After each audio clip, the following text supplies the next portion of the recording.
Dear viewers, today we'll be learning about upper respiratory tract. And I'll try to use this model to explain the upper respiratory tract. Before going, let's have an orientation. If you look at the top of this model, this is my skull bone. And then this bluish structure is my dural venous sinus, and this is my brain. And this is the frontal part of the brain. This is the occipital part of the brain. Which part of the brain is this? This is the cerebrum. There we are looking at the corpus callosum. This is cerebellum. This is my brain stem. And brain stem, it continues as the spinal cord. Now if you look here, this is my first cervical vertebrae, and this is my second cervical vertebrae, the third, fourth, fifth, sixth, and seventh cervical vertebrae.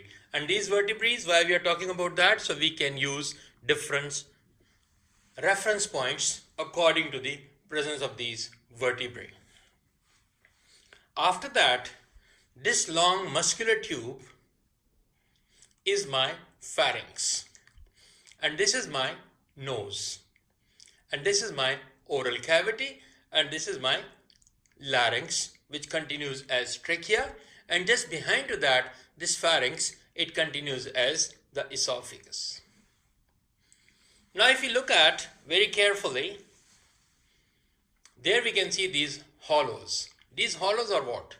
These are my paranasal air sinuses. We all know the skull is made up of 22 paired or unpaired bones, and some of the bones are hollow, and these hollow bones are located around the nose. And then we are looking at, this is my frontal bone, and the hollow in my frontal bone is called the frontal air sinus. This is my sphenoidal bone at the base of the skull, and this is my sphenoidal sinus. If you can pay attention, if you look inside, go zoom in, there we can see this is the pituitary gland, and this is the pituitary fossa. After that, this is what? My hard palate. And this bone is the maxilla, and there you can see the palatine bone, and this one is my soft palate. This is my oral cavity proper, and this is the vestibule. These are my upper and lower lips. This is the maxilla. So these are the maxillary teeth, and down are the mandibular teeth. So this is the mandible. If you look down, this is the hyoid bone. And then the part behind my nose is the nasopharynx. The part behind my oral cavity is the oropharynx, and part which is facing my larynx, we call it laryngopharynx. Now let's look in detail. So this is what we are looking at. This is the nose. And now what we can see here, this is my nasal septum, because my nose, the cavity of the nose is divided into two compartments, right and left, by the help of this nasal septum, and you can see partially is made up of by bone and by cartilage. Once we'll remove this nasal septum, then we can see the underlying structures. Now we have removed this nasal septum. So after the removal of this nasal septum, we can see the nasal cavity. And if you can pay attention, here we can see the external nasal opening or the external nair. And this is the place from where we can see that this is the inlet, and we call it external nairs. And this part of the nose, we call it external nairs. And then we can enter into the nasal cavity. And this is the limit where my nose ends. So that is my posterior nairs. So these are the external nairs, and these are the internal nairs. And then you can see that my nasal cavity is lined by a mucous membrane. The nose has to perform various functions. Along with olfaction, there is humidification of the air, and then it warms the air. So all these factors has been done by my nose. And then if you look at in the lateral wall of the nose, you can see these raised areas, and these raised areas are called conchas, or We can call them also the turbinates. And this is you're looking at the superior concha, the middle concha, and the inferior concha. And underneath my superior concha, we can see the superior meatus. This is my middle meatus and this is my inferior meatus.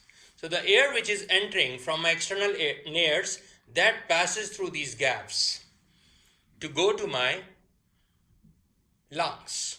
And now at the external nares, we have a lot of hairs. And what these hairs are doing here, these hairs are basically having a protective function, and they are filtering out external obvious things like insects and these kind of things. They are filtering them.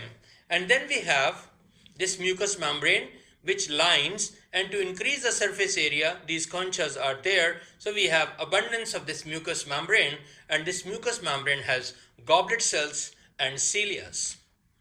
And then they are secreting a thick sticky mucus, and this mucus basically it takes away all the fine coarse particles which are coming from the air which we inhale, and that has been taken by this mucus, and then ultimately it goes down and then it is being spitted out through our oral cavity. So now the air, when it passes through these spaces, this air it rotates here and then ultimately it goes down after being conditioned. Now, as we have talked about, this is my sphenoidal sinus. So under these meatus of the nose, we have the opening of the paranasal air sinus. At this location, this is my sphenoethmoidal recess. We have the opening of the sphenoidal air sinus that opens through a separate hole in this area. This area we call it sphenoethmoidal recess. My superior meatus, we have the opening of the posterior ethmoidal cells. Then coming to the middle meatus, this is the location where a lot of air sinuses, they are opening. And who are those air sinuses? We have this frontal sinus, we have the maxillary sinus, which we cannot see in this model, and then we have anterior and middle ethmoidal sinuses. They all drain through one opening into this middle meatus. And then this inferior meatus has an opening of a nasolacrimal duct. What this nasolacrimal duct carries? It carries the tears, and they are generated within my orbit. We have the lacrimal gland and all the secretions of that lacrimal gland. Then they traverse through a duct, and this duct opens in my inferior meatus. So when we cry, a lot of secretions are coming from our nose, and basically those tears, they traverse through this nasolacrimal duct and they reach into the inferior meatus. Now the posterior nares, they opens in this part of the pharynx, and we call it nasopharynx. In this nasopharynx, if you can pay attention, you can see there is an opening. This is an opening of my pharyngotympanic tube, or we also call it Eustachian tube or auditory tube. This opening, this tube connects my nasopharynx with the middle ear cavity, and it maintains the pressure changes which are occurring at the eardrum. It keeps a balance. And then if you look above, we can see here there is a lymphoid aggregation, and that is known as the pharyngeal tonsil. This pharyngeal tonsil, if it is inflamed, usually in the early part of the life, once it is inflamed, we don't call it pharyngeal tonsil anymore, we call it adenoids. And then we are looking at here the soft palate, which is made up of skeletal muscles, and this is my hard palate. The air which enters into my nose, after it passes through these meatus, it is being, with the help of the cilia, it is being pushed down into my nasopharynx. And from this nasopharynx, it reaches to the oropharynx, and from there it goes to my larynx, and then it continues into the trachea. Now what we see here, this is the oral cavity, and we are looking at the tongue, which is made up of a number of muscles. These are intrinsic and extrinsic muscles. And there we can see my oral cavity, it opens up into this part, that is my oropharynx. And the structure who divides my nasopharynx from the oropharynx is this soft palate. While we are eating the food, this soft palate, it goes like this. So this channel has been closed. So no food will be going up into the nasal cavity while we are eating anything. So the air, it passes through this oropharynx, then it directed down to my larynx. So it can go down into the trachea. And trachea is the only way from air can go down and can come up to my lungs. Now the air which was coming through the nose, it traversed through this oropharynx, then it goes into my laryngopharynx. And this part from below to this line, we call it laryngopharynx. And there we can see this blue structure, that is one of the cartilage of my larynx, and this is the epiglottis, and this is the glottis part of my larynx. And there we are looking at the thyroid cartilage, and there is my cricoid cartilage. You can see anteriorly and posteriorly both. This is the only complete ring within whole of my air tract. All other cartilages are C-shapes. None of them is complete. And then you're looking at, there are two folds. The fold which is below, that is called my vocal cords or the vocal fold. And above to that is the vestibular fold. Now this epiglottis, when we are drinking or eating something, this closes up, this goes down, and it closes the inlet to my larynx. So no food particle, no matter how small it may be, will not be able to enter into the cavity of my larynx. Rather, it should be directed going towards the esophagus, which is just present behind my trachea. The air which we inhale from the nasal cavity, it passes through this oropharynx and then it enters into my laryngopharynx. This black demarcation indicates the beginning of my laryngopharynx. Now let's look into the cavity of the larynx. This is where you are looking at a cartilage. This is epiglottis. This is hyoid bone. This is the mandible bone which makes my lower jaw. And these are the muscle of my tongue. And there you can see there is a ligament which connects the hyoid and the epiglottis. This is hyoepiglottic ligament or the fold. And there you can see there is a membrane which goes from the hyoid bone down to this cartilage, and that cartilage is my thyroid cartilage. So this is thyrohyoid membrane. And down we can see there is another cartilage which is more visible from the back, then from the front, that is my cricoid cartilage. And this cricoid cartilage is the only complete cartilage, complete ring in my airway. All other cartilages are mostly C-shape. And then this is my epiglottis and this is the glottis. When we are eating or drinking, so this epiglottis closes this inlet into my cavity of the larynx, and this upper fold, you can see a fold here, we call it vestibular fold, and down you can see this is the vocal fold. The vestibular fold are also known as the false vocal cords, and these bottom ones are the true vocal cords. These vocal cords are really useful when we are talking, and these vestibular folds are helpful in protective mechanisms, and they prevent entry of any food particle into the cavity of the larynx. When we go down, we can see after passing from here, we are entering into the cavity of the trachea, and trachea has around 20 cartilages, and they are the only way which takes the inhaled or exhaled air from the lungs or towards the lungs. Now the air which is entering into my airway through these external nares has to go through this nasal cavity. Then it passes to this nasopharynx. From there it goes to the oropharynx, and then through the laryngopharynx it enters the trachea.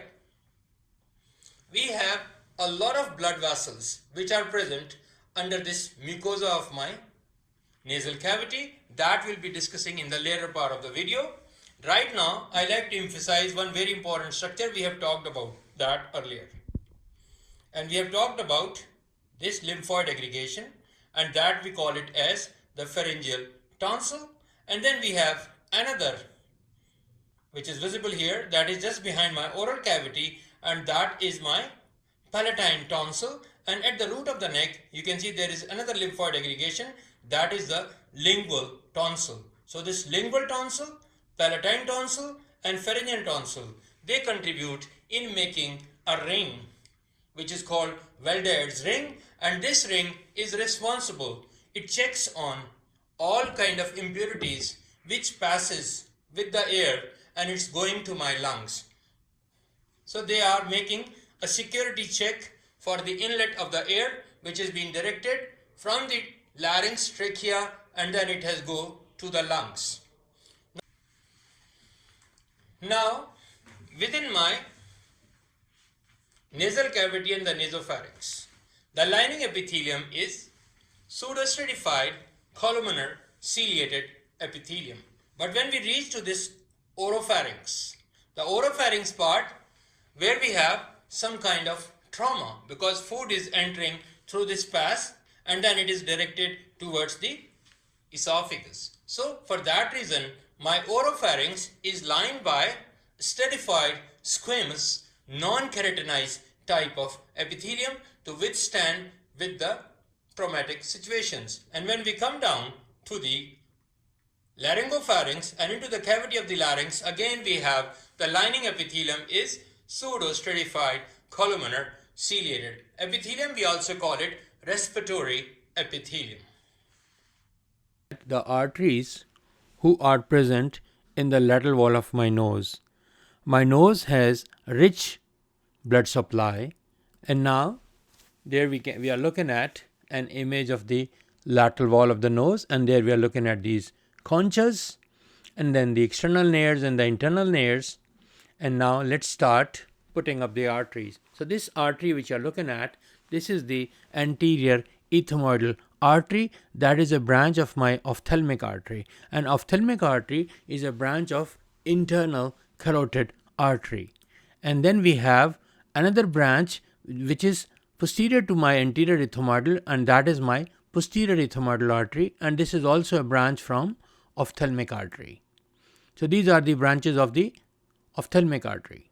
And then there we can see a contribution which is coming from my facial artery, and this one is my superior labial and lateral nasal arteries. They are primarily coming from facial artery, and we all know facial artery is a branch from my external carotid artery.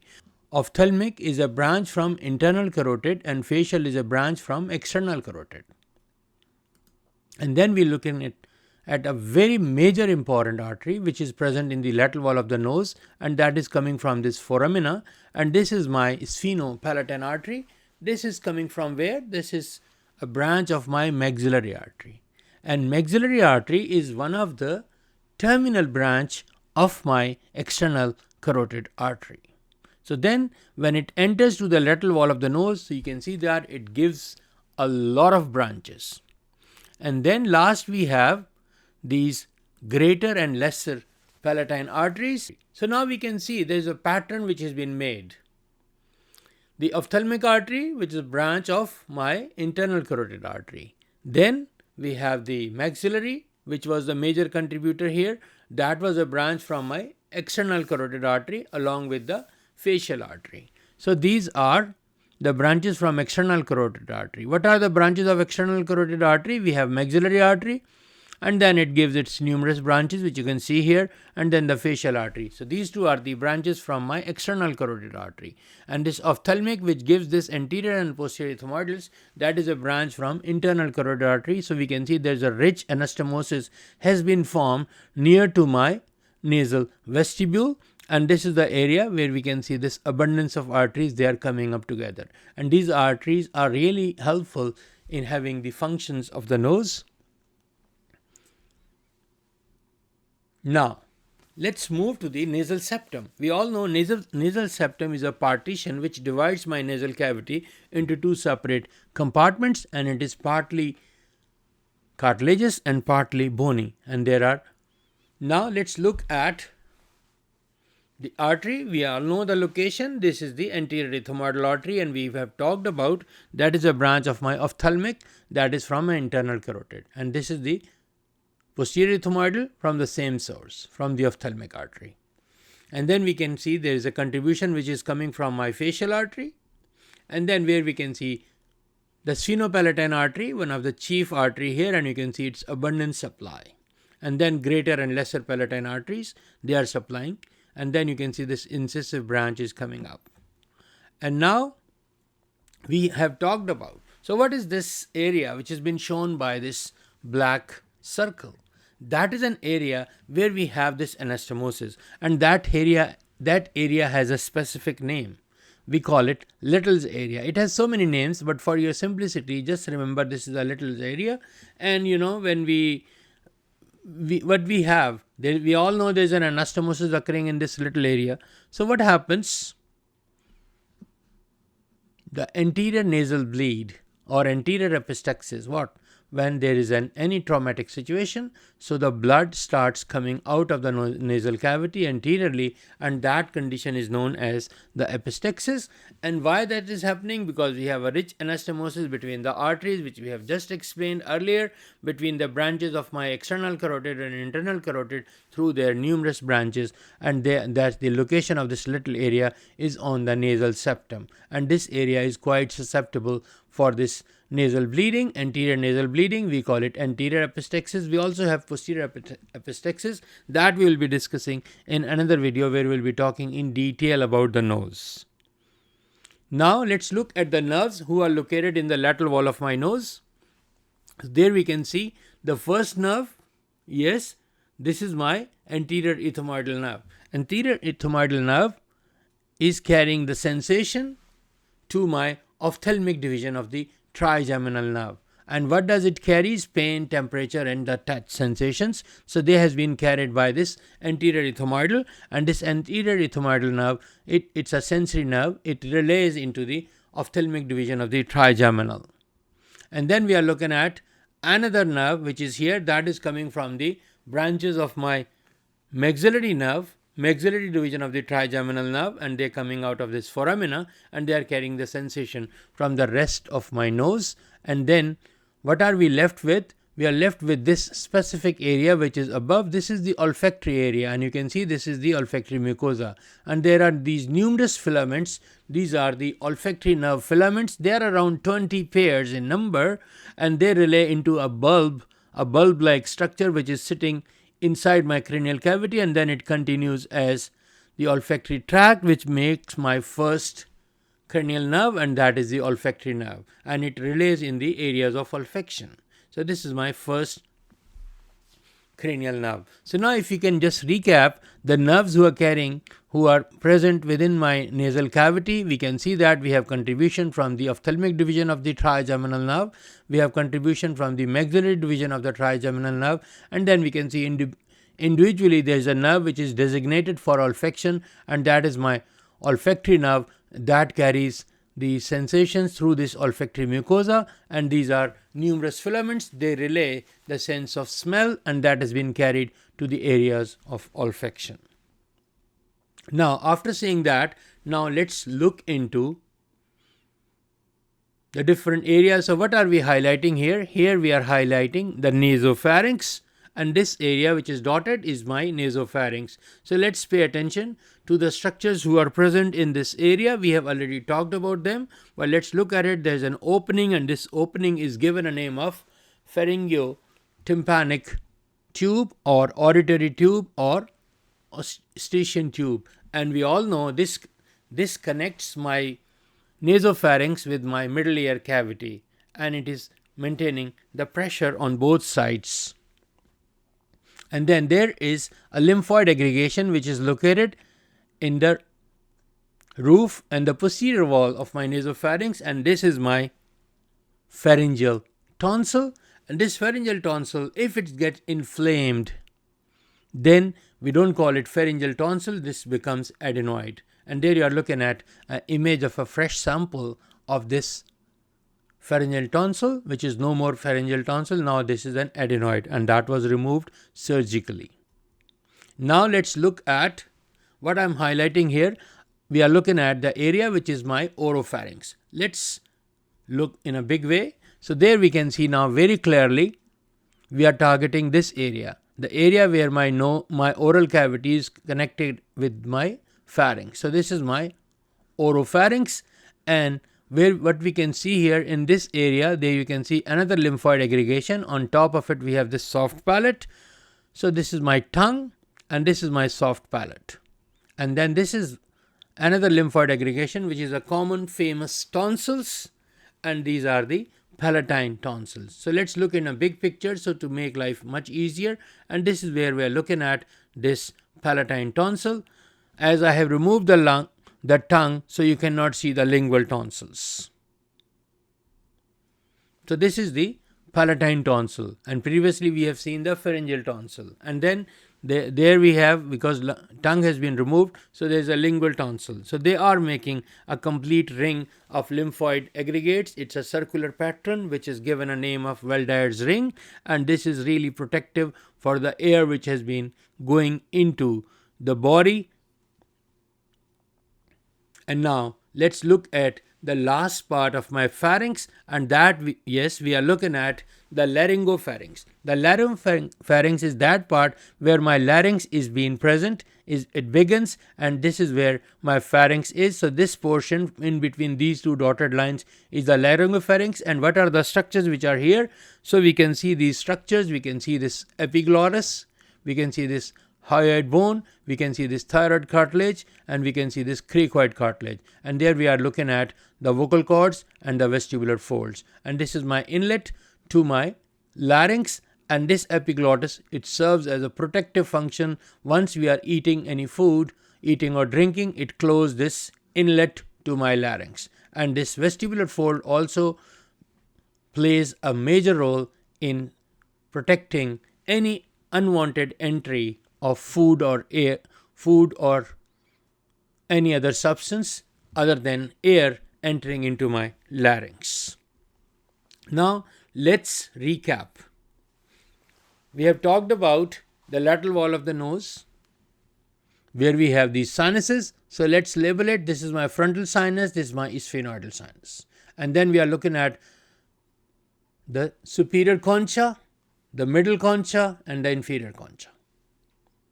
After that, we need to look at what opens in the meatuses which has been made under these conchas. So there you can see the first, my sphenoidal sinus open at this location, and this is which has been indicated by this green arrow, that is my sphenoethmoidal rhesus, and what opens here is the sphenoidal sinus. And then this is the superior meatus, and what opens here is my posterior ethmoidal sinuses. They are opening in this location. And then below to my middle meatus, a lot of structures open. How they open? They open into hiatus semilunaris. And then that's an opening. And then we have so many contributions: the frontal sinus, the maxillary sinus, and anterior and middle ethmoidal sinuses, they also open here. Now we are left with only one choice here down, and that is my inferior nasal meatus. What opens here? We have the opening of a nasolacrimal duct which carries tears from my eye, and that opens under this, in this inferior nasal meatus. Now, quickly recap. We know about a frontal sinus, sphenoidal sinus, the nose, the tongue, the nasopharynx, the oropharynx, the laryngopharynx, and then we have larynx itself and the trachea begins at this level.